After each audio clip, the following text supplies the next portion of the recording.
After 5,000 dives and 15 years as a diving professional, it is time to share my personal top philosophies for staying safe as a scuba diver in today's episode on the DiveSAGA channel.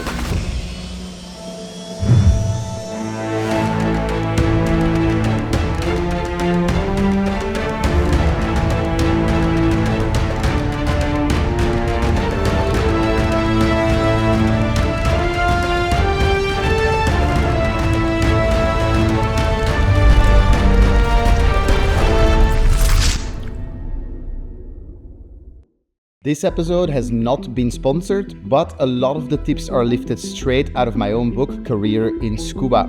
So if you want to support the channel, you can certainly pick up a copy of the book or even buy some DiveSAGA merch. All the links are below. I've noticed a lot of you guys have actually been doing that to support the channel, and that is deeply appreciated because that enables me to keep making content like this.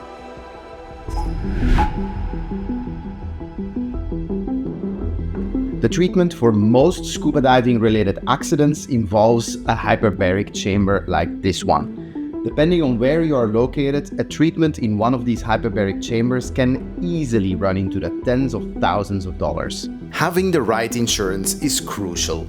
This is not in any way a sponsored segment, but I do use Divers Alert Network for my personal and professional diving insurance, and it works great for me. Make sure your insurance policy covers the type of diving you engage in, covering diving accidents, evacuation, and medical treatment. It's better to be prepared for the unexpected, and even one treatment in a hyperbaric chamber can cost as much as a lifetime of insurance fees.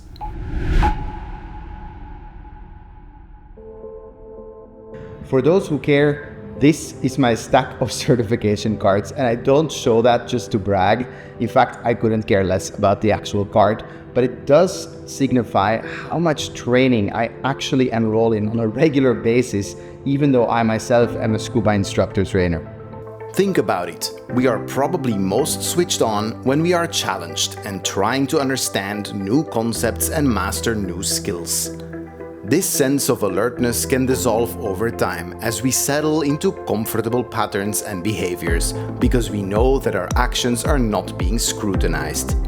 Taking different courses regularly keeps us in learning mode and elevates our personal standard. From ice diving to cave diving and hyperbaric chamber operator training, there isn't a single course that I wish I didn't take, and the list keeps growing. This one is obvious but often ignored. You need to know your limits and dive within them. This applies to your experience level, physical fitness, and comfort zone. Don't push yourself too hard. It's okay to say no to a dive if you don't feel ready. I say this a lot in our DiveSAGA videos, but few things are harder than cancelling a dive when you're this close to meeting the objective. But you have to be willing to cancel a dive at any point for any reason. One of the best ways to respect your limits is to dive more conservatively than what you have been trained to do. For instance, often divers ask me what the most liberal dive computer is that can be purchased.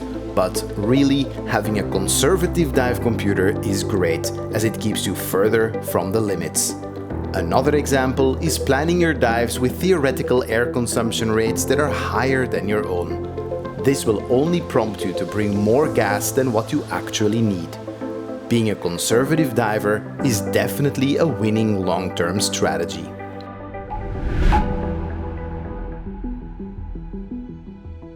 I'm going to steal a famous quote from famous cave explorer Jill Heinert. In her latest movie, she says that one of the differences between scuba diving and space exploration is that when you're scuba diving, and especially with like cave or technical diving, there is no mission control. If you have a mechanical problem, you either fix it on the dive or you don't. Your equipment is your underwater lifeline, so treat it with care. Regular maintenance and servicing your equipment are essential. Follow the manufacturer's guidelines and have your gear inspected by professionals regularly.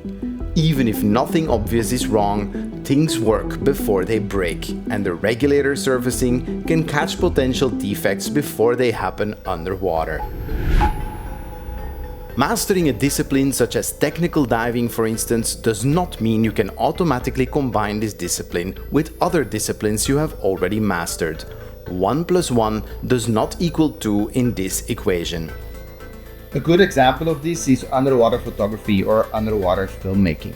For instance, it's possible that you are a very experienced underwater photographer and you really know your way around the camera, and you've just recently become Trimix certified.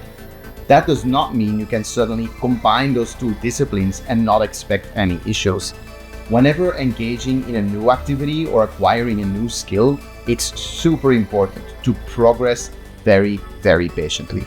In the example of technical diving, it may be a great strategy to rehearse the dives by simulating decompression dives while adding a camera in the mix. Or in the case of cave diving, for instance, limiting your penetration distance to the cavern area while figuring out how to combine the alertness and awareness required during a cave dive with the technical and creative requirements of a shoot go a long way in staying safe. And remember, if situations get difficult, you must be prepared to sacrifice the camera.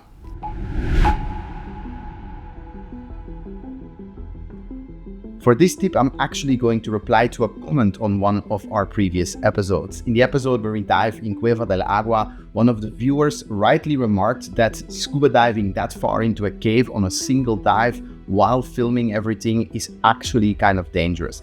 And that viewer is right, of course.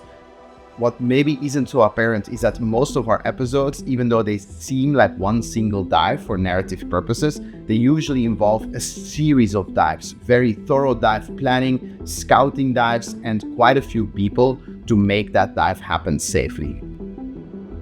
No matter what you are doing, always plan your dive and dive your plan. Discuss the dive site, conditions, emergency procedures, and buddy rolls before you hit the water.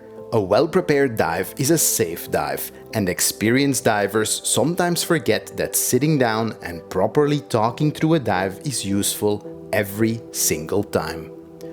Many dive sites require multiple dives to complete all the diving objectives you may have.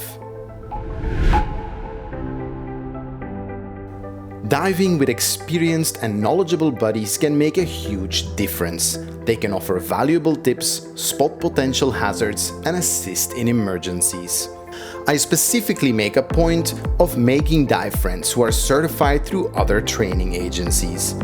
Although I think there is no better or worse agency and the quality of the course is always determined by the quality of the instructor, it's hugely valuable to pick up safety habits or techniques that I may not know.